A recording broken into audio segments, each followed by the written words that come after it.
Hello everyone. तो इस कहानी की शुरुआत में हमें दिखाते हैं कि चियाओ चिन ऑफिस जा रही होती है, लेकिन यहाँ पर कुछ देखकर वो शॉक्ड रह जाती है। उसका हस्बैंड, जिसका नाम शाओ तिंग है, वो अपनी ही बचपन की स्वीट हार्ट को एक नेकलेस गिफ्ट कर रहा था। वैसे तो वो काफ़ी कुछ बर्दाश्त करती रहती थी, लेकिन इस नेकलेस से उसकी बहुत सारी यादें जुड़ी हुई थी। ये उसकी मम्मी का नेकलेस था जो कि एक ऑक्शन पर था और वो लेना चाहती थी। उसने अपने हस्बैंड को भी बताया था, लेकिन उसका हस्बैंड शाओ तिंग वो नेकलेस खरीद तो चुका था क्योंकि वो काफ़ी रिच था, लेकिन उसे देने की बजाय वो अपनी बचपन की स्वीट हार्ट शुआंग को वो नेकलेस दे रहा था इस खुशी में, क्योंकि वो पायलट बन चुकी थी। चियाओ जिन ने अब तक बहुत कुछ देखा था और वो बर्दाश्त भी करती रही थी, लेकिन अब की बार उसकी बर्दाश्त जवाब दे जाती है। उसका मन करता है कि शुआंग के गले से वो नेकलेस छीन ले, क्योंकि वो उसकी मम्मी की निशानी था और वो कुछ ऐसा ही करती है। इस बात पर शुआंग बहुत ज़्यादा ओवर एक्टिंग करती है और बोलती है कि तुम्हें एक नेकलेस ही चाहिए, तो इस तरह से मुझे नीचा दिखाने की क्या ज़रूरत है, तुम ये ले लो, बेशक ले लो।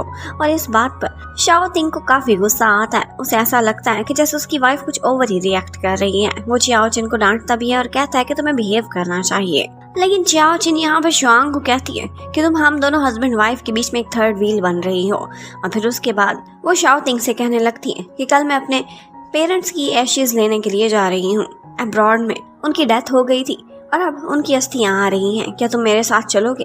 और वो तुरंत ही यस कर देता है। वेल, अब नेक्स्ट डे चियाओ चिन खड़ी वेट कर रही थी कि आएगा शाओ तिंग और उसका साथ देगा इस गम के मौका पर, लेकिन वो उसे कॉल करती है तो पता चलता है कि शुआंग की मॉम का पैर मुड़ गया है और वो उनको लेकर हॉस्पिटल चला गया है। ये सुनकर उसे काफ़ी दुख होता है क्योंकि उसके लिए एक इम्पॉर्टेंट इवेंट था। और फिर इसी के साथ ही हमें पता चलता है कि चियाओ चिन कोई मामूली पर्सन नहीं और ना ही उसके पेरेंट्स थे। उसके पेरेंट्स आर्मी में थे और इस टाइम पर वो जब मार्टार्ड हुए हैं तो उन्हें बहुत ज़्यादा शानो शौकत से दफनाया जाएगा।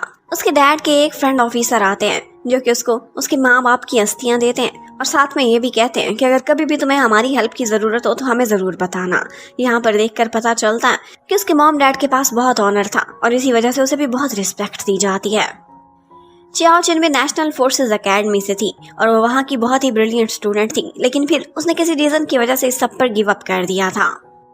अंकल उसे कहने लगते हैं कि अगर आज भी तुम वापस आना चाहो तो हमारे दरवाजे तुम्हारे लिए खुले हुए हैं।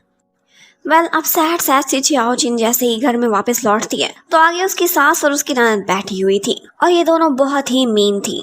वो जैसे ही उसे वहाँ पर एशेज लाते हुए देखते हैं तो एक बवाल ही मचा देते हैं और कहते हैं कि घर में लाना अनलकी है, प्लीज़ इनको लेकर यहाँ से बाहर निकल जाओ।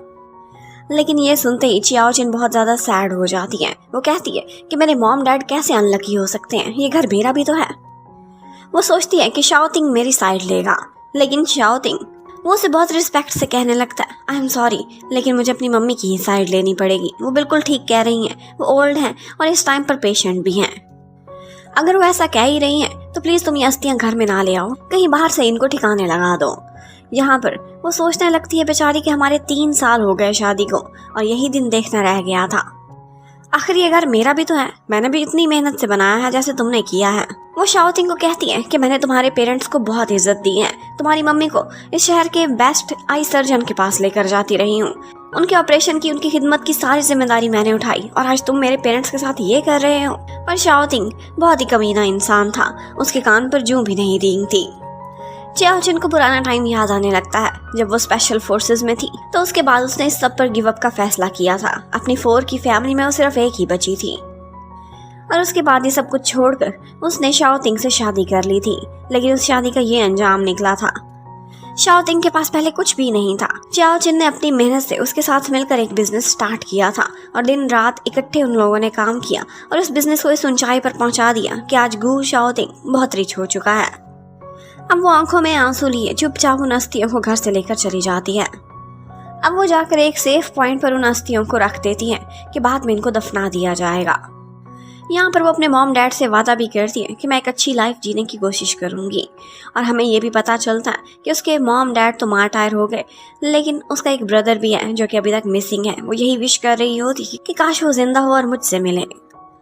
अब जब वो वहाँ से बाहर आ रही होती है तो यहीं पर ही हमारे ड्रामे के मेन लीड को दिखाते हैं जिसका नाम है बाइजू। बाइजू इस शहर में सबसे ज़्यादा स्ट्रॉन्ग है और वो बाई फैमिली के बिजनेस का हायर भी है। यहाँ पर वो किसी का फ्यूनरल अटेंड करने के लिए आया हुआ था और उसके बारे में चियाओ चिन ने बहुत सुना था और आज अपनी आंखों से उसका प्रोटोकॉल देख भी रही थी। वो उससे काफ़ी इम्प्रेस होती है। अब ये सारा कुछ अकेले ही निपटा कर जब वो घर पहुंचती है तो आगे शाओटिंग उसका वेट कर रहा था। अब उसे लगता है कि उसने कुछ गलती कर दी थी, तो वो आता है और आगे आकर उसे सॉरी करने लगता है कि मेरी मॉम बीमार है, बूढ़ी भी है, मैं उनको हर्ट नहीं कर सकता था। साथ ही साथ उसे हक करके कहता है कि मैं फ्यूचर में तुम्हें कंपनसेट करूंगा। लेकिन इस बात पर उसे और भी गुस्सा आ जाता है। चियाओचिन उसे खुद से दूर करते हुए कहती है, कंपनसेशन? इसकी कोई कंपनसेशन नहीं है, इसकी कंपनसेशन यही है कि हम डिवोर्स करते हैं। शाओटिंग कहने लगता है, इतनी छोटी सी बात पर तुम मुझसे डिवोर्स लेना चाहती हो? लेकिन वो बोलती है कि इतनी छोटी बात भी नहीं है, सिर्फ इतना ही नहीं, मुझसे डिवोर्स लेने के बाद तुम शुआंग से शादी भी कर सकते हो। वो कहता है कि वो सिर्फ और सिर्फ मेरी बचपन की फ्रेंड है, दैट्स ऑल। वेल, यहाँ से हमें इतना कंफर्म जरूर हो जाता है कि शाओटिंग उसे डिवोर्स नहीं करना चाहता था, लेकिन चियाओचिन ने फैसला कर लिया था कि इस जैसे इंसान के साथ वो अपनी सारी जिंदगी नहीं गुजार सकती। वो उसे कह देती है कि तुम बहुत डिस्गस्टिंग हो, और इतने में उसे शुआंग की कॉल आती है जो उसे किसी जगह पर मिलने के लिए बुला रही थी, और वो फौरन ही वहाँ से निकल जाता है। ये कहता हुआ जाता है कि तुम शांत हो जाओ, घर पर बैठकर सोचो, हम फिर इस बारे में बात करेंगे। लेकिन उसने क्या बात करनी थी, उससे पहले ही उसकी मम्मी उससे बात कर लेती है। चियाओचिन से कहती है कि 100 मिलियन ले लो और मेरे बेटे को छोड़ दो। वो कहती है कि इसके बदले तो मैं उसे जरूर ही छोड़ दूंगी, क्योंकि वैसे भी मैं डिवोर्स का फैसला कर ही चुकी हूँ। इनफैक्ट उसके रियल में तो एलिमनी में 500 मिलियन बनते थे, लेकिन इस टाइम पर उसने सिर्फ और सिर्फ उसे जान छुड़ानी थी, बाकी प्रॉपर्टी को वो फिर डिस्कस कर सकती है। इसीलिए वो तुरंत ही डिवोर्स एग्रीमेंट पर साइन कर देती है। मम्मी तो बहुत खुश हो जाती है, क्योंकि अब वो एक पायलट को अपनी बहू बनाएंगी। और फिर इसी के साथ ही हमें पता चलता है कि चियाओचिन की एक फ्रेंड उसके पास मिलने के लिए आती है, और उसका नाम येन था। येन की अपनी इस टाइम पर एक कंपनी थी, और ये कंपनी शाओटिंग की कंपनी को कम्पीट करने वाली है। वो उसे अपनी कंपनी में एक ऑफर भेजती है, और इस ऑफर को चियाओचिन ऑफ कोर्स एक्सेप्ट कर लेती है, क्योंकि उसने ना सिर्फ अपनी पर्सनल बल्कि अपनी प्रोफेशनल लाइफ से भी शाओटिंग को निकालने का फैसला कर लिया था। लेकिन इसी रेस्टोरेंट में उसे कुछ जानी पहचानी आवाजें आने लगती हैं, और पता चलता है कि शाओटिंग और शुआंग वो भी यहाँ पर फ्रेंड्स के साथ बैठे हुए हैं। और फ्रेंड्स तो बस यही कहे जा रहे थे कि तुम लोग एक हेवन मेड कपल लगते हो, और चियाओचिन तो कहीं से भी शाओटिंग के काबिल लगती ही नहीं है। वो सारे ये भूल जाते थे कि चियाओचिन ने उस मुश्किल समय पर शाओटिंग का साथ दिया था जब वो कुछ भी नहीं था। लेकिन अब की बार चियाओचिन से बर्दाश्त नहीं हो पाता। वो कहती है कि अच्छा, तो तुम दोनों इन दोनों की शादी क्यों नहीं करा देते, क्योंकि मैं तो वैसे भी रास्ते से हट चुकी हूँ। और फिर वो शाओटिंग को भी खरी खरी सुनाती है कि मैंने कोई तुमसे बैग नहीं किया था, बल्कि तुमने ही नील डाउन होकर मुझे प्रपोज किया था, और आज मैं तुम्हारे रास्ते से हटती हूँ। तुम दोनों वाकई एक मैचिंग कपल हो, तुम चीटर और वो एक मिस्ट्रेस। और बस इस बात पर उन फ्रेंड्स को तो गुस्सा ही आ जाता है। वो कहने लगते हैं कि एक्चुअली चियाओचिन वो शुआंग से बहुत ज्यादा जेलस है, क्योंकि शुआंग एक नामी ग्रामी पायलट है, और इसके पास क्या है, एक फेक यूनिवर्सिटी की डिग्री। लेकिन उसकी फ्रेंड कहने लगती है कि तुम लोगों को कुछ पता ही नहीं है, इसे नेशनल डिफेंस यूनिवर्सिटी से क्वालिफाई किया हुआ है। इस बात पर वो बहुत हंसते हैं और उसका मजाक उड़ाते हैं। शुआंग भी हंसने लगती है और कहती है कि तुम मुझसे आगे बढ़ने की कोशिश कर रही हो, क्यों ना आज सारा कुछ क्लियर ही कर दे। उसी टाइम पर उसने देखा था कि वहाँ पर एक प्रोफेसर भी आई हुई थी, जो कि नेशनल डिफेंस यूनिवर्सिटी की ही थी। शुआंग उसे जानती थी, उसके पास जाती है, पहले तो उससे हेलो हाय करती है, और उसके बाद पूछती है कि शायद आपकी एक पुरानी स्टूडेंट यहाँ पर है। शुआंग को तो लगा था कि जैसे वो चियाओचिन के झूठ का भांडा फोड़ने वाली है, लेकिन वो प्रोफेसर जैसे ही चियाओचिन को देखती है तो उसे बहुत प्यार से बात करती है और कहती है कि हाँ, ये मेरे बहुत अच्छे स्टूडेंट्स में से एक थी, लेकिन पता नहीं क्यों इसने सारा कुछ गिव अप कर दिया, स्पेशल फोर्सेस छोड़ दी। ये वहाँ की टॉप साइंस स्टूडेंट भी थी, फिजिकल एजुकेशन के साथ साथ ये साइंस में भी सबसे टॉप पर थी। और यहीं पर ही हमें पता चलता है कि चियाओचिन ने एरोनॉटिक्स में भी वहाँ से डिग्री ली हुई है।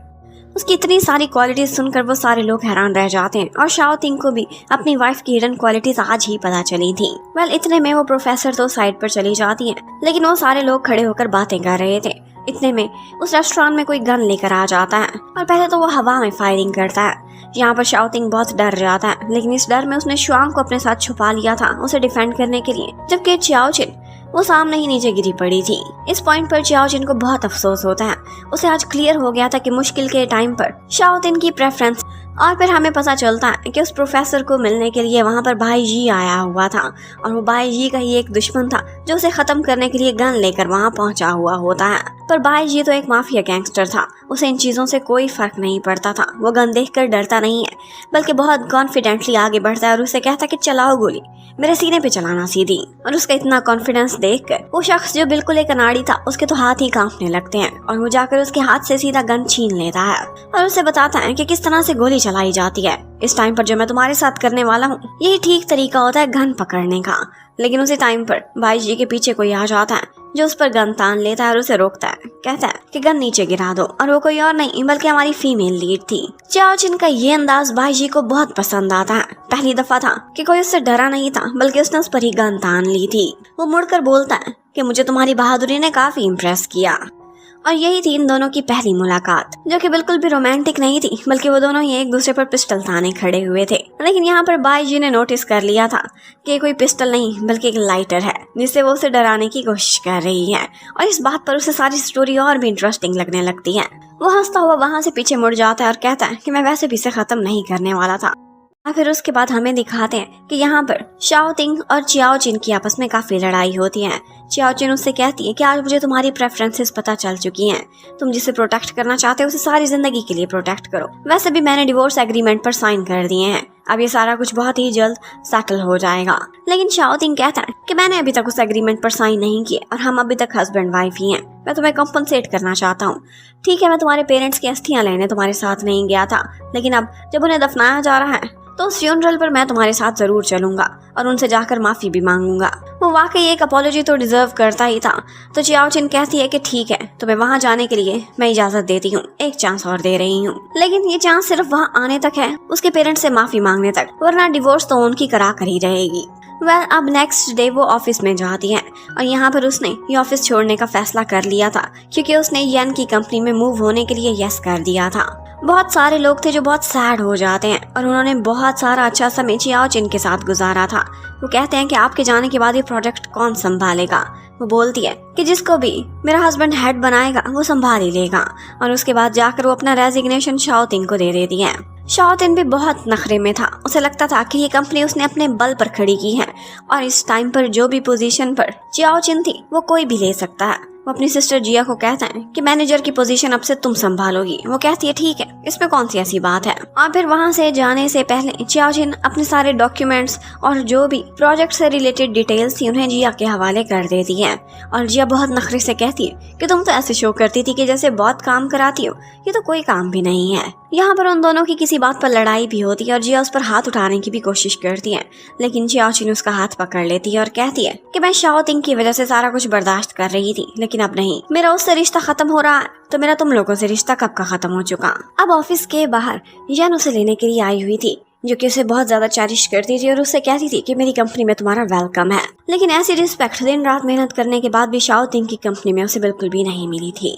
अब उसके बाद रात को जैसे ही वो घर लौटती है तो शाओ तिंग गुस्से से भरा हुआ बैठा था और कहता है कि कंपनी में जाने से पहले तुम क्या क्या बातें करके गई हो। ये कहा है कि हम दोनों डिवोर्स कर रहे हैं और वो भी शुआंग की वजह से।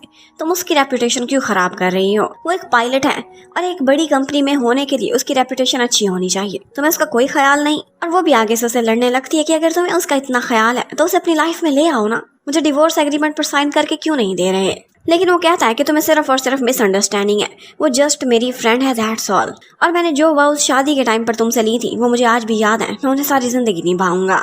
लेकिन वो कहती है कि इन खाली बातों से कुछ भी नहीं होता, तुम्हारा रवैया शो करता है कि तुम्हारी प्रेफरेंसेस क्या हैं। मैंने सारी जिंदगी तुम्हारे साथ इतनी मेहनत की उस कंपनी को खड़ा करने में, लेकिन मुझे कोई वैल्यू भी नहीं मिलती। मैं भी एक अच्छी रेपुटेशन चाहती हूँ, इसीलिए मैंने तुम्हारी कंपनी से रास्ते अलग कर लिए हैं। और उसके बाद ये कहती हुई वो चली जाती है कि मैं इस वीकेंड पर तुम्हारा वेट करूंगी। तुमने कहा था ना कि मेरे पेरेंट्स से आकर अपॉलॉजी करोगे, तो यही तुम्हारे पास लास्ट टाइम है। और फिर उसके बाद हमें दिखाते हैं कि चियाओ चिन जिस टाइम पर बैठी उसका वेट कर रही थी कि वो आएगा, तो उसकी सिर्फ एक कॉल आती है जिस पर वो कहता है कि मुझे एक इम्पॉर्टेंट काम से जाना होगा तो मैं नहीं आ सकता। और बस यही वो लास्ट चांस था जो चियाओ चिन उसे दे चुकी। और उसके बाद वो कॉल बंद करके कहती है कि रास्ते तो मैंने तुमसे अलग करने ही थे, लेकिन तुम मेरे पेरेंट्स से अपॉलॉजी भी अब नहीं कर सकोगे। और फिर इसी के साथ ही वो अपने और शाओ तिंग के रिश्ते की क्लोजिंग का फैसला करती है। अपने फोन से उसकी हर फोटो को डिलीट कर देती है और उसके बाद वेडिंग रिंग्स को देखने लगती है, जो कि बहुत चीप थी, उस टाइम पर खरीदी गई थी जब उनके पास कुछ भी नहीं था। लेकिन फिर भी वो इन्हें बहुत चेरिश करती थी, क्योंकि इस रिश्ते को लेकर चियाओ चिन ने अपना 100% दिया था।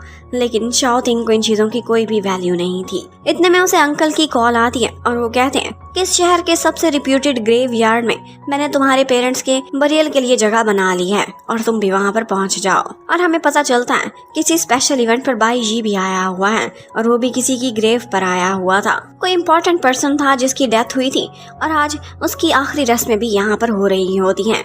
और इसी टाइम पर शुआंग और शाओ तिंग भी वहाँ पहुँचे हुए होते हैं क्योंकि वो इस इम्पोर्टेंट इवेंट पर पहुंचकर बहुत सारे लोगों से अपने रिलेशंस बनाना चाहते थे। ये दिखाना चाहते थे कि उस अमीर आदमी के मरने का इनको भी बहुत अफसोस हुआ है।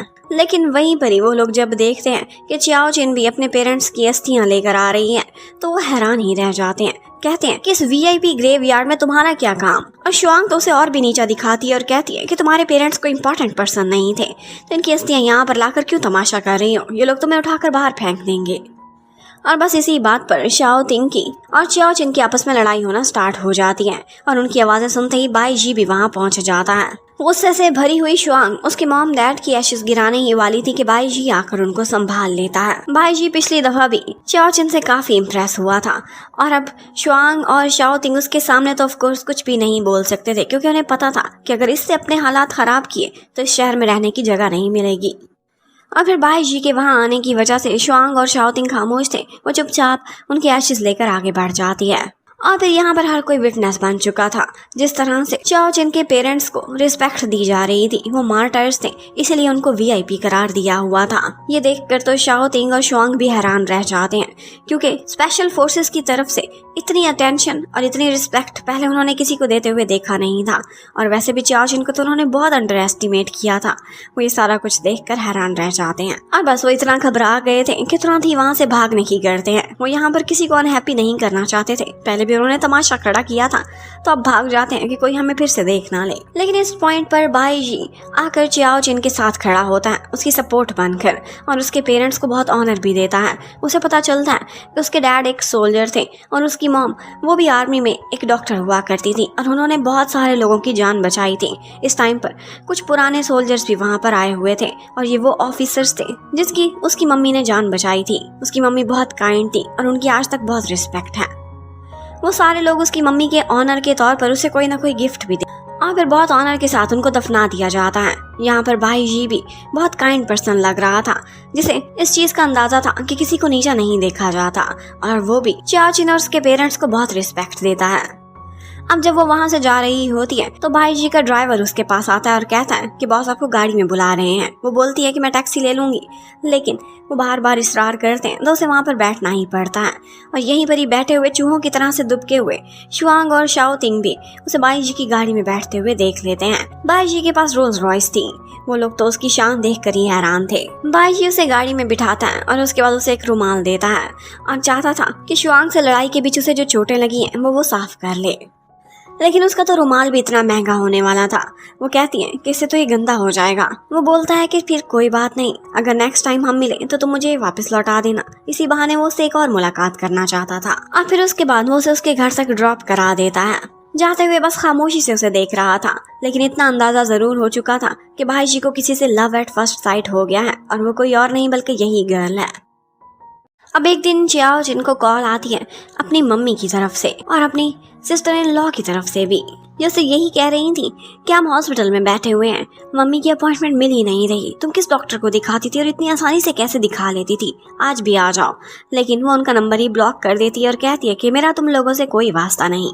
और बस उसके बाद शाओ तिंग भी हॉस्पिटल में पहुंच जाता है और वो लोग काफी हाथ पैर मारते हैं पर उस डॉक्टर की अपॉइंटमेंट ही नहीं मिल रही थी। अब शाओ तिंग उसे कॉल करता है और कहता है कि एक दफा हॉस्पिटल तो आओ, और वो भी वहाँ पर पहुंच जाती है। सिर्फ और सिर्फ शाओ तिंग के कहने पर। वो उसे दिखाना चाहती थी कि ये सारा कुछ कितना डिफिकल्ट है जिसे तुम फ्री में समझ लिया करते थे। वो वहाँ पर आकर उनको बताती है कि ये आर्मी से रिटायर्ड सर्जन है और इस देश के टॉप सर्जन है और उनकी अपॉइंटमेंट महीनों पहले लेनी पड़ती है, लेकिन मेरी मॉम के लिंक्स की वजह से मुझे यहाँ पर अपॉइंटमेंट मिल जाया करती थी क्योंकि ये उसकी मम्मी के कोलीग थे और उसकी मम्मी के सीनियर भी, और उनके मार्टायर होने की वजह से वो उन्हें बहुत रिस्पेक्ट देते थे और इसीलिए उसे जल्दी अपॉइंटमेंट मिल जाया करती थी।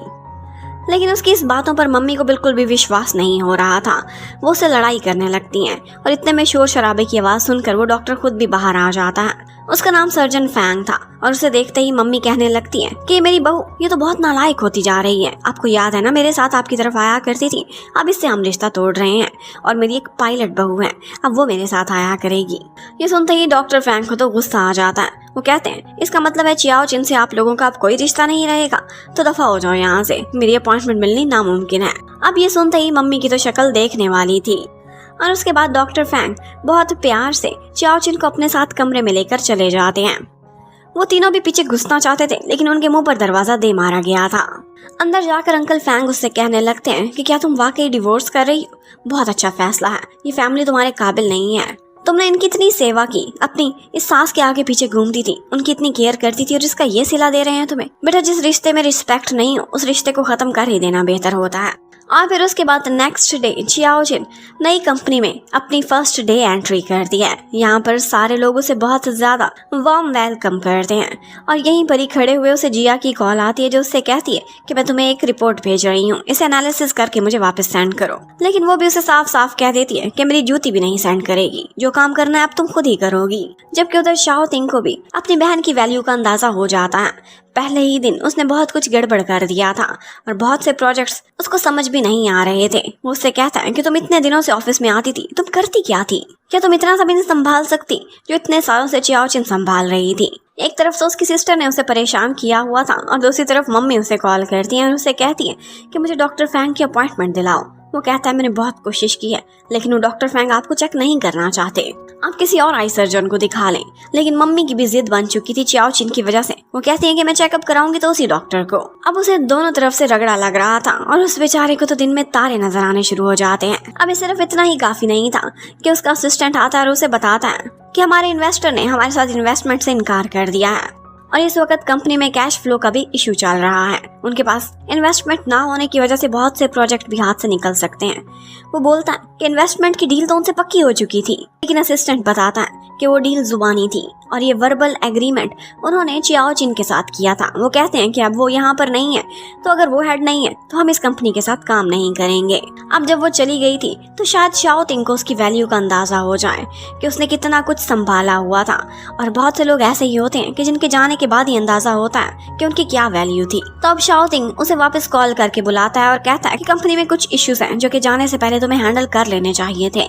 अब वो यहाँ पर आती है, एक्चुअली तो उनकी मिजरेबल हालत ही देखने के लिए आई थी। वो उसे कहता है कि तुमने जिया को सही से ट्रेन क्यों नहीं किया? तो वो भी साफ साफ कह देती है कि कुछ सीखने के काबिल है क्या? रोजाना ऑफिस आती थी तो फिर सीखती क्या थी? अब इसे मेरी हेल्प की जरूरत है।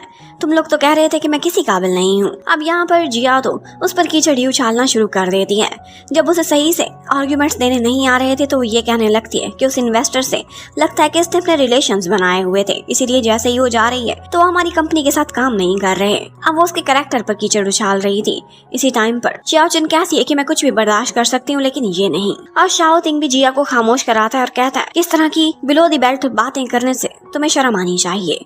और फिर इतने में उसे शुआंग की कॉल आ जाती है जो कहती है कि मैं तुम्हारे लिए पॉरिज बना रही थी और मेरा हाथ जल गया है, मैं अब हॉस्पिटल में हूँ। और ये सुनते ही वो भागता हुआ हॉस्पिटल चला जाता है। अब हॉस्पिटल में वो शुआंग के साथ बैठा हुआ था लेकिन परेशान दिख रहा था। वो शुआंग को कहता है कि आजकल कैश फ्लो की कमी है, मेरी कंपनी में कुछ इश्यूज चल रहे हैं, इन्वेस्टर्स की तलाश में हूँ। तो शुआंग उसे कहती है कि पता है एक एयर शो होने वाला है और वहाँ पर मैं तुम्हें अपने साथ लेकर जाऊंगी। वहाँ पर बहुत सारे पोटेंशियल इन्वेस्टर्स हैं जिनसे तुम मिलकर अपने लिंक्स बढ़ा सकते हो, कोई ना कोई जरूर तुम्हें इन्वेस्टमेंट देगा। वो सोचने लगता है कि वाओ ये कितनी कैपेबल है, मुझे उस एयर शो में लेकर जा रही है, ये बिजनेस में भी मेरी बहुत हेल्प कर सकती है। लेकिन उसे ये नहीं पता था कि उसी एयर शो में उसकी एक्स वाइफ भी पहुंची हुई है। यहाँ पर वो येन के साथ गई हुई थी और बाई जी भी वहाँ पर आया हुआ होता है। वो जैसे ही उसे देखता है तो काफी खुश हो जाता है और फिर उससे कहता है कि मैं ज्यादा एरोस्पेस के बारे में जानता नहीं हूँ, क्या तुम मुझे कुछ बताओगी?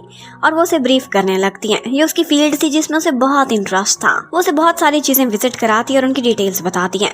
शायद इनकी टेक्निकल डिटेल्स बाई जी को कुछ समझ तो ना आ रही हो, लेकिन फिर भी उसे चियाओ चिन के साथ समय बिताना बहुत अच्छा लगता है। और पता नहीं किस तरह से 2 घंटे गुजर जाते हैं और उन दोनों को अंदाजा भी नहीं होता। इतने में बाई जी का असिस्टेंट आता है और कहता है इस एयर शो का ऑर्गेनाइजर आपका वेट कर रहा है, काइंडली अब तो आप आ जाएं, बहुत घंटे गुजर गए। और फिर उसके बाद वो चियाओ चिन से एक्सक्यूज करता हुआ वहाँ से चला जाता है।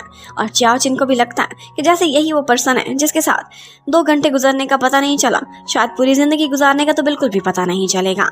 उसे भी स्टार्ट से ही भाई जी काफी अच्छा लगा था। लेकिन इतने में वहाँ पर शाओटिंग और उसका फ्रेंड भी पहुंच जाते हैं, जो कि उसे देखते ही उसे बातें लगाने लगते हैं और कहते हैं कि यहाँ पर तुम शाओटिंग को मनाने के लिए पहुंची होगी ना, वरना तुम्हारी औकात नहीं है यहाँ पर आने की। तुम्हें किसने यहाँ का इनविटेशन कार्ड दे दिया? चोरी चोरी तो नहीं अंदर घुसी? वो लोग उसे बहुत बातें सुना रहे थे उसे नीचा दिखाने के लिए, लेकिन वो उनकी बातों को इग्नोर करती हुई वहाँ से चली जाती है। और इतने में उसकी फ्रेंड जियान वहाँ पर आती है और कहती है कि एक इशू हो गया है, इस एयर शो में एक पायलट मिसिंग है, तुम्हारे पास भी तो पायलट का लाइसेंस है, प्लीज तुम हमारी हेल्प कर दो। और ये सुनते ही सारे हैरान रह जाते हैं। वो जब स्पेशल फोर्सेस में थी तो उसने काफी सारी डिग्रीज ली थी, लेकिन उसकी इन क्वालिटीज का अंदाजा शाओटिंग को नहीं था।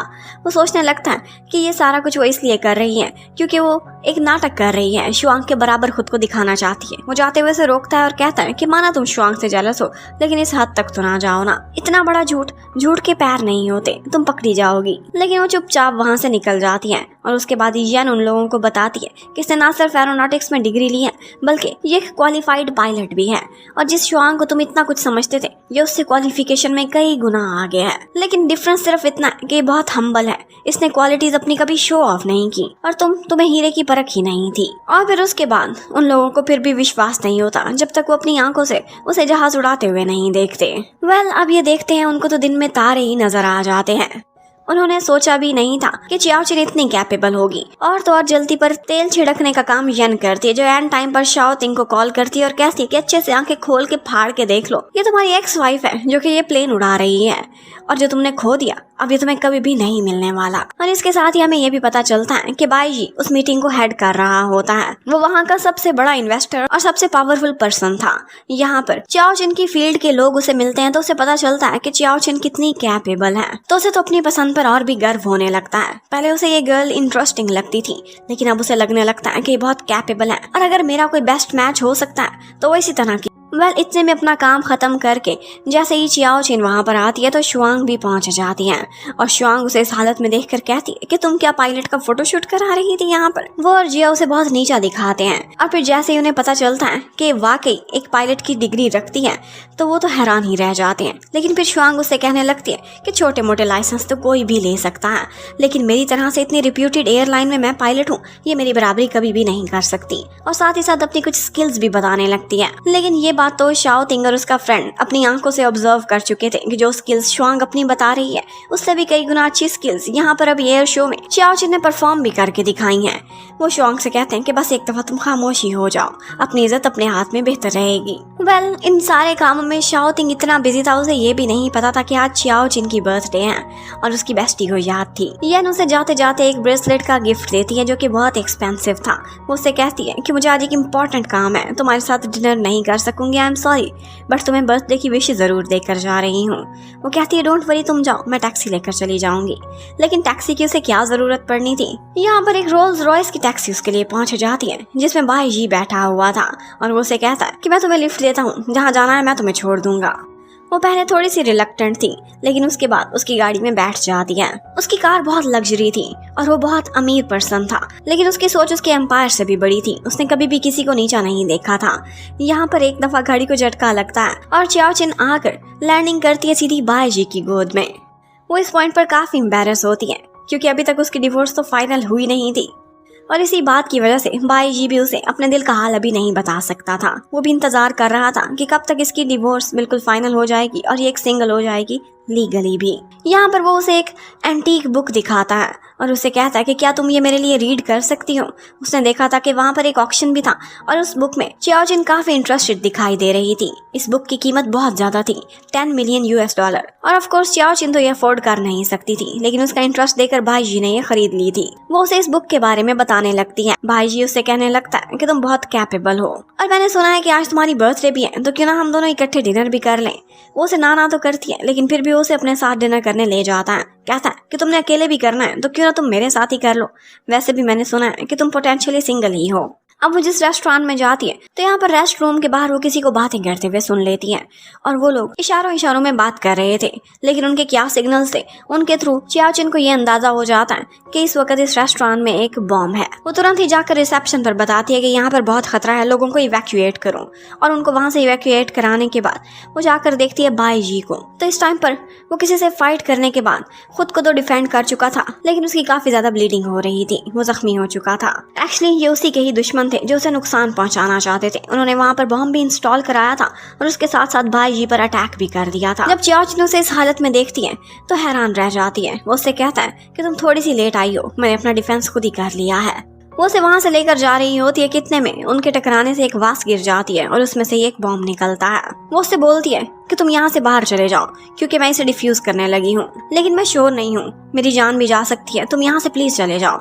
लेकिन वो वहाँ से जाने की बजाय बहुत कूल स्टाइल में अपना सिगरेट सुलगाता है और वहीं पर ही खड़ा रह जाता है। कहता है कि अगर तुम मरोगी तो फिर मैं भी साथ ही मरूंगा, मैं तुम्हें छोड़कर कहीं नहीं जाऊंगा।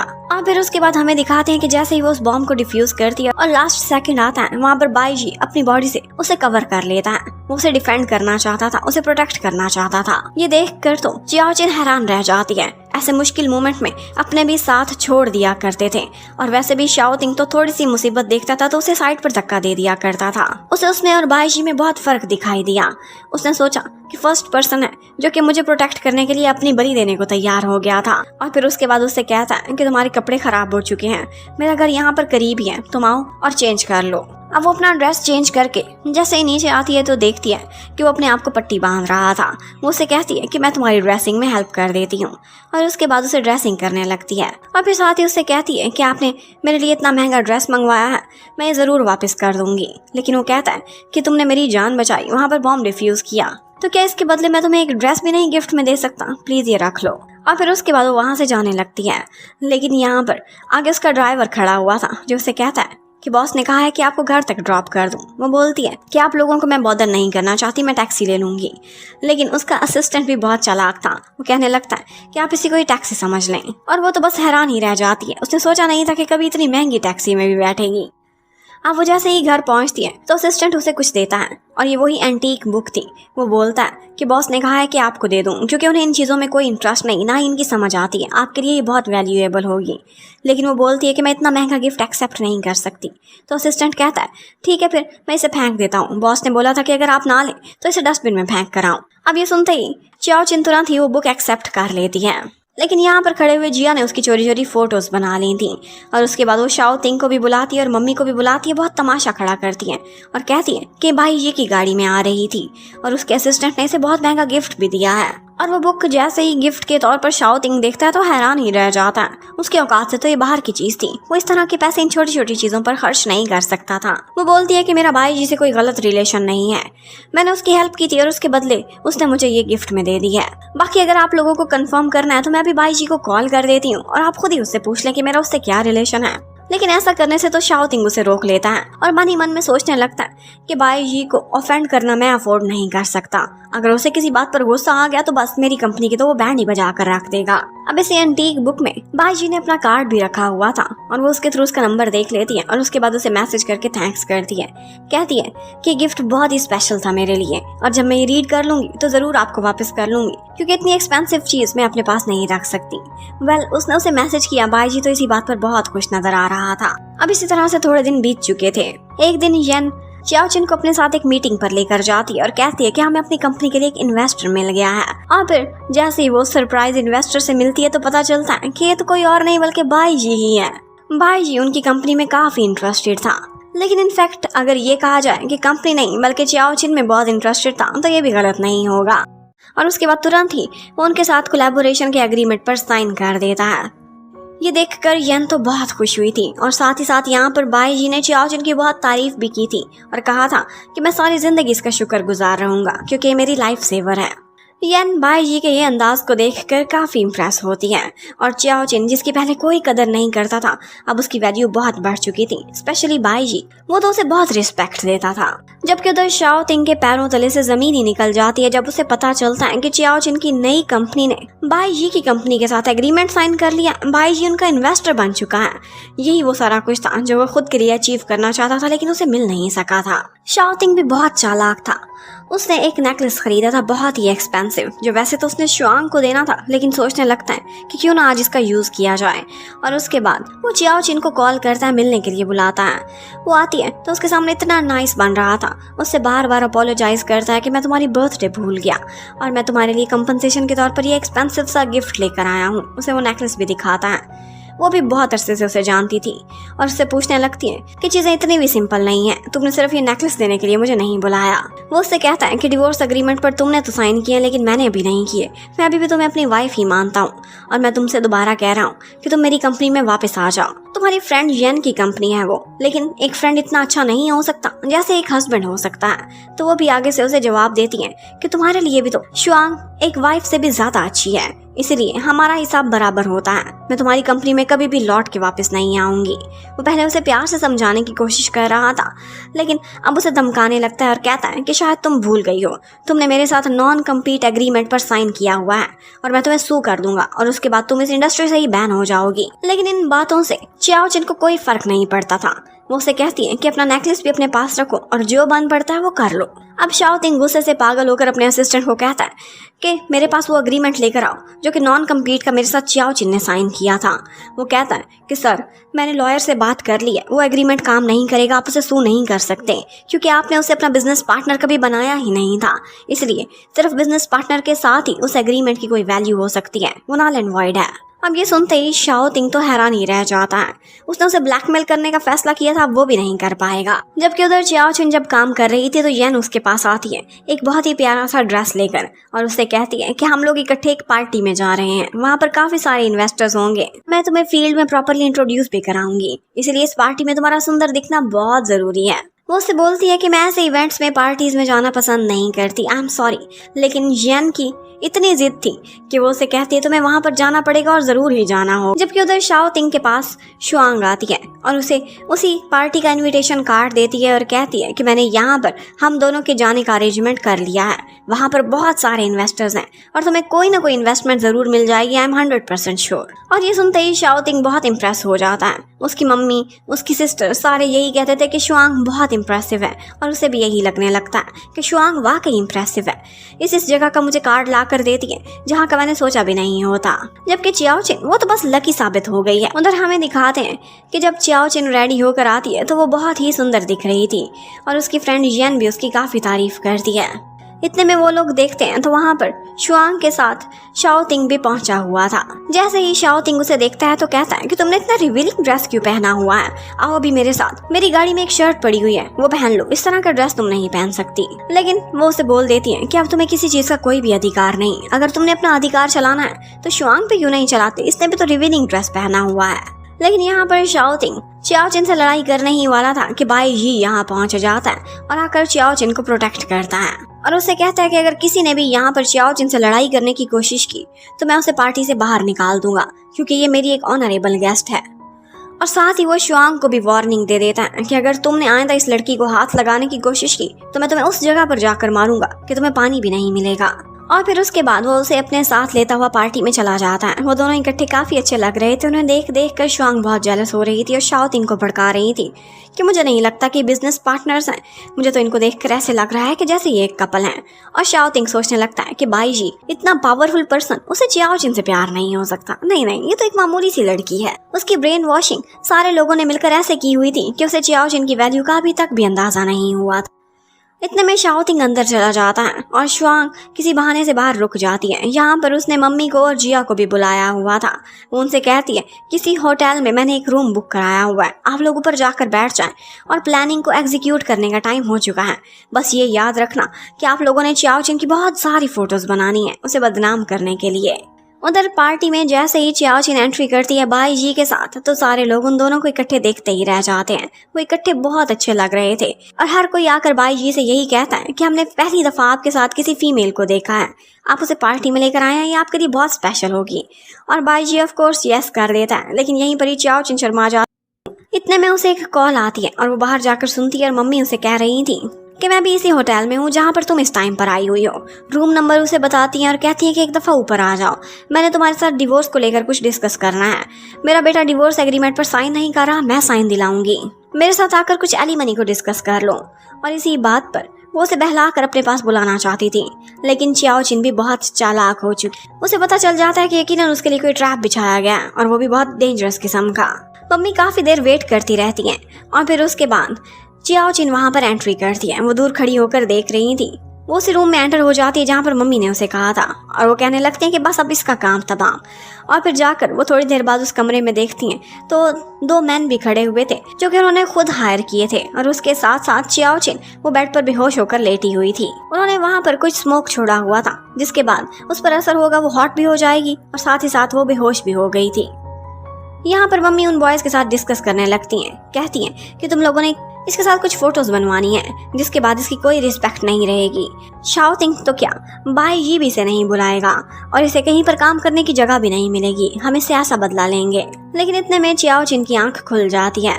वो उससे कहने लगती है कि मैंने सोचा भी नहीं था कि तुम लोग इतना गिर सकते हो। उसे भी पता था कि ये लोग मेरे खिलाफ प्लानिंग करेंगे और मैंने किस तरह से ये सारा कुछ हैंडल करना है।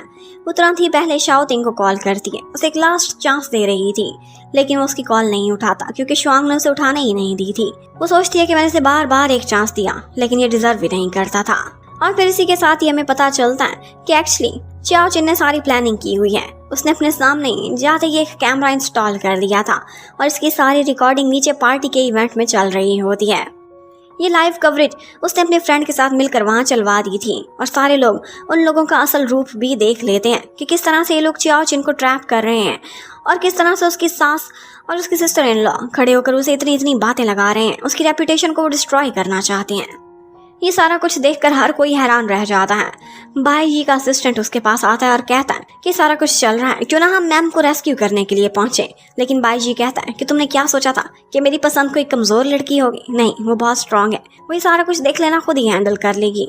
तुम यहाँ पर आराम से खड़े रहो और इस मूवी को एंजॉय करो। भाई जी को पूरा भरोसा था कि चियाओ चिन खुद ही सारा कुछ बिल्कुल ठीक कर लेगी और कुछ ऐसा ही होता है।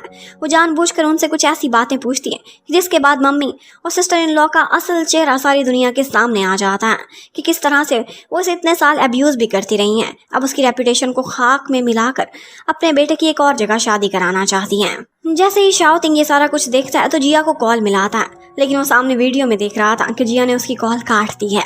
आज उसके सामने लाइव चल रहा था जो उसकी माँ का और उसकी सिस्टर का असल चेहरा था। और इतने में वहाँ पर होटल का मैनेजर आ जाता है और कहता है कि मुझे पता चल गया कि किस कमरे में सारा कुछ चल रहा है। और भागता हुआ शाओ तिंग और यन उसी कमरे की तरफ जाने लगते हैं। इतने में चियाओ चिन ने उन बॉयज को जख्मी भी कर दिया था जो उस पर हाथ डालने की कोशिश कर रहे थे। वो फिजिकली बहुत ज्यादा ट्रेन थी और उसने एक ही दाव में उनको पछाड़ कर रख दिया था और साथ ही साथ इससे पहले कि वो उस पर दोबारा हमला करते उन सबको डरा देती है ये कहकर कि इस रूम में कैमरे लगे हुए हैं और यहाँ की लाइव फुटेज इस वक्त इवेंट में देखी जा चुकी है। अगर इसके बाद तुम लोग एक भी स्टेप आगे बढ़ाओगे तो उसके बाद तुम लोगों का क्या अंजाम होने वाला है ये अच्छे से जान लो। ये सुनते ही हर कोई डर जाता है। वो आदमी तो वहाँ से भागने की करते हैं जबकि मम्मी और जिया उनके भी हाथ पैर कांपने लगते हैं। उनकी असलियत सारी दुनिया के सामने लाइव चल रही है। ये सोचकर वो डरने लगती हैं और सोचने लगती हैं कि इसने कैमरा कहाँ पर छुपाया होगा। और बस इतने में शाओ तिंग भी वहाँ पर पहुँच जाता है और यन भी। यन आकर पूछने लगती है कि क्या तुम ठीक ठाक हो, लेकिन शाओ तिंग को तो जैसे उसकी परवाह ही नहीं थी। उसे अगर परवाह थी तो अपनी मम्मी और जिया की रेपुटेशन की। जैसे ही उसे पता चलता है कि उसने यहाँ पर पुलिस भी बुला ली है इस केस में कि ये लोग मुझ पर हमला करने का अटेम्प्ट कर रहे थे और इसमें इन्हें काफी लंबे अरसे की जेल भी हो सकती है क्योंकि सबूत बहुत पक्का है, तो जिया घबराने लगती है और अपने भाई से कहती है कि मुझे किसी तरह से बचा लो। देखो मम्मी बूढ़ी हो रही है, ये कैसे जेल में जाएंगी। और शाओ तिंग जिसे उन्हें डांटना चाहिए था, उन्हें मारना चाहिए था, वो इस सब की बजाय चियाओ चिन से रिक्वेस्ट करने लगता है कि हमारा 3 साल रिश्ता रहा है, प्लीज पुलिस के सामने सेटलमेंट करा लेना। मेरी मामा बहुत बूढ़ी हुई हैं और जिया की तो भी शादी भी नहीं हुई, इसके बाद कौन इनको मुंह लगाएगा। इस बात पर चियाओ चिन को बहुत गुस्सा आता है और जियान कहने लगती है कि जो कुछ ये तुम्हारी वाइफ के साथ कर रहे थे उसके बाद तुम्हारी वाइफ की क्या रेपुटेशन रह जाती, क्या तुमने इस बारे में सोचा है। लेकिन वो कहने लगते हैं कि देखो इसे कोई डैमेज तो हुआ नहीं, बिल्कुल ठीक ठाक खड़ी हुई है और ये एक फैमिली मैटर है, इसे हैंडल कर लेना चाहिए। चियाओ चिन उससे कहती है कि मैंने तुम्हारी फैमिली को अपनी फैमिली समझा, तुमने मेरी फैमिली को अपनी फैमिली समझा, तो मैं तुम्हारी इस बूढ़ी इस चालाक शातिर माँ का ख्याल रखूंगी, कभी भी नहीं। जिया कहती है कि मैं तुम्हारे सामने नील डाउन करने को तैयार हूँ। वो बोलती है नील डाउन करो और खुद को 100 थप्पड़ भी लगाओ साथ में। वो ऐसा करने को तैयार हो भी गई थी, लेकिन इतने में वो शुआंग की तरफ देखती है और उसके पैरों में गिर जाती है और कहती है कि भाभी मुझे बचा लो, मैंने सारा कुछ तुम्हारे कहने पर ही तो किया था। और बस शुआंग सोचने लगती है कि खुद तो डूबे ही हैं, मुझे भी साथ लेकर डुबो रहे हैं। वो तो अनजान बनने की कोशिश करती है। तो यहाँ पर जिया के मुंह से सारा सच निकल जाता है। अब शाओ तिंग हैरान रह जाता है। उसे पता चलता है कि जिस शुआंग को वो इतनी ज्यादा रिस्पेक्ट देता था, वो इसके काबिल कभी थी ही नहीं। वो तो इस तरह की साजिशें रचने वाली इंसान थी। और बस इतने में यन कहती है कि मैं पुलिस को हैंडल करती हूँ, जबकि चियाओ चिन की यहाँ पर तबीयत खराब होने लग जाती है। वो कहती है कि मैं एक दफा बाहर जाकर थोड़ा आराम करना चाहती हूँ। वो खुली फिजा में जाकर सांस लेती है, लेकिन उस स्मोक ने उस पर असर करना शुरू कर दिया था। ये स्मोक उसे हॉट करने के लिए था। उसने अपनी सांस रोकने की काफी कोशिश की थी, लेकिन उन्होंने वहाँ पर बहुत ही स्ट्रॉन्गेस्ट केमिकल यूज किए थे। अब उसे समझ नहीं आ रही थी कि वो खुद को कैसे हैंडल करे कि इतने में बाईजी वहाँ पहुंच जाता है और उसके सामने अपना लव कन्फेस करता है। यहाँ पर वो दोनों एक दफा किस भी करते हैं। बाईजी उसे कहता है कि मैं तुम्हारी हेल्प कर सकता हूँ, प्लीज मुझे अलाउ तो करो। लेकिन वो उससे कहती है कि तुम मेरी किस तरह की हेल्प करना चाहते हो, मैं इस तरह की लड़की नहीं हूँ। वो उसे खुद से दूर करती है और उससे कहती है कि मुझे यहाँ से जाने दो। वो उसे कहता है कि मैं तुम्हें कैसे जाने दूँ इस हालत में, मैं तुम्हारी ज़रूर हेल्प करूँगा। और उसके बाद उसे अपने शोल्डर पर बिठाता है और अपने साथ ले जाता है।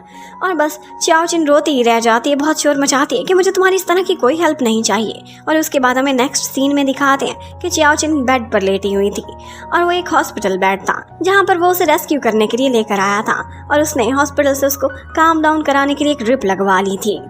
अब वो काफी शर्मिंदा होती है और उससे कहती है कि अच्छा तो तुम ये हेल्प का कह रहे थे। तो भाई ये उससे कहने लगता है तो और क्या, तुमने मुझे किस तरह का लड़का समझा हुआ है, मैं तुमसे प्यार करता हूँ लेकिन तुम्हें बहुत ज्यादा ऑनर भी देता हूँ। तुम सिंगल हो, आज मैंने तुम्हें प्रपोज कर दिया है और मैं तुमसे शादी करना चाहता हूँ। मैं सारी जिंदगी तुम्हारे साथ बिताना चाहता हूँ। इतने में हमें दिखाते हैं कि शाओटिंग पुलिस स्टेशन के बाहर खड़ा हुआ था। शुआंग उसके पास आती है तो वो उसे कहता है कि मैं आइंदा तुम्हारी शक्ल भी नहीं देखना चाहता था। मैंने तुम्हारे बारे में क्या सोचा था और तुम क्या निकली हो। एक्चुअली चियाओ चिनी वो हीरा थी जिसकी मैंने इतने साल कदर नहीं की और अब तुम मुझे अपनी शक्ल ना दिखाना। इतने में उसे अपने असिस्टेंट की कॉल आती है और वो कहता है कि जिसको आपने किडनैप करने को बोला था वो हमें मिल चुका है। ये सुनते ही शाओटिंग बहुत खुश हो जाता है और वो तुरंत ही हॉस्पिटल में पहुंचता है। और हमें यहाँ पर पता चलता है कि एक्चुअली चियाओ चिन का भाई था जो कि फोर्सेस में था और उसके बाद वो मिसिंग हो चुका था। अब उन्होंने किसी तरह से उसे ढूंढ निकाला है। एक्चुअली बॉर्डर पर वो कुछ टेररिस्ट के हाथों लग गया था और वहाँ पर वो उससे मजदूरी कराते थे, इसलिए उस बेचारे की इतनी बुरी हालत थी। वो अपनी एज से 10 साल बड़ा दिखता था और फिर एक ही जगह पर रहकर जहाँ पर 10 साल उसे कोई भी साइकोलॉजिकल कॉन्टेक्ट नहीं मिला था और इसी वजह से वो साइकी का पेशेंट भी हो चुका था। और शाओटिंग को ऐसा ही तो पर्सन चाहिए था। वो जैसे उसे होश में लाता है तो पहले अपनी तारीफें करता है और कहता है कि मैंने आपको ढूंढ निकाला, मैं आपकी बहुत रिस्पेक्ट करता हूँ और मैं आपकी सिस्टर का हस्बैंड हूँ। उसे बताता है कि मैं कितना रिच हूँ, कितना डैशिंग हूँ और चियाओ चिन मुझसे बहुत प्यार करती थी। लेकिन साथ ही अपनी दुख भरी स्टोरी भी सुनाने लगता है। कहता है कि मैंने तो आपको ढूंढ निकाला, उसकी फैमिली को अपनी फैमिली मानता हूँ लेकिन वो मुझसे डिवोर्स लेना चाहती है, वो भी इस पर्सन की वजह से। उसे बाईजी की फोटोज दिखाता है और कहता है कि हमारी फैमिली को तोड़ना चाहता है। आपको तो पता होगा कि फैमिली की कदर क्या होती है, आप तो इतने अरसे फैमिली से बाहर रहे हैं। ये सुनते ही वो पर्सन जो पहले ही साइकी का पेशेंट था उसके दिमाग में बहुत कुछ नेगेटिव आने लगता है। वो सोचता है कि मैं अपनी बहन का घर बचाऊंगा और मैं इस पर्सन को खत्म ही कर दूंगा। शाओटिंग उसे कहता है कि मैं इसे आप तक पहुंचाने का इंतजाम कर देता हूँ। जबकि उधर हमें दिखाते हैं कि बाईजी को भी अपने असिस्टेंट की कॉल आती है। वो कहता है कि हम जैसे ही चियाओ चिन के भाई को रेस्क्यू करके वहां से यहाँ तक लेकर आ रहे थे, एक जगह पर सिक्योरिटी काम थी, हम पर गुंडों ने हमला किया और उसे हमसे किडनैप करके ले गए। हमें पता नहीं है कि किसका काम हो सकता है लेकिन वो लोकल ही गुंडे दिखाई दे रहे थे जो कि किसी के पैसे देने पर काम कर रहे थे। भाई ये कहता है कि किसी को तलाश करने की जरूरत नहीं है, मुझे पता है कि चियाओ चिन के भाई को कौन सा दूसरा पर्सन चाहता है, वो शाओटिंग के अलावा और कोई भी नहीं हो सकता।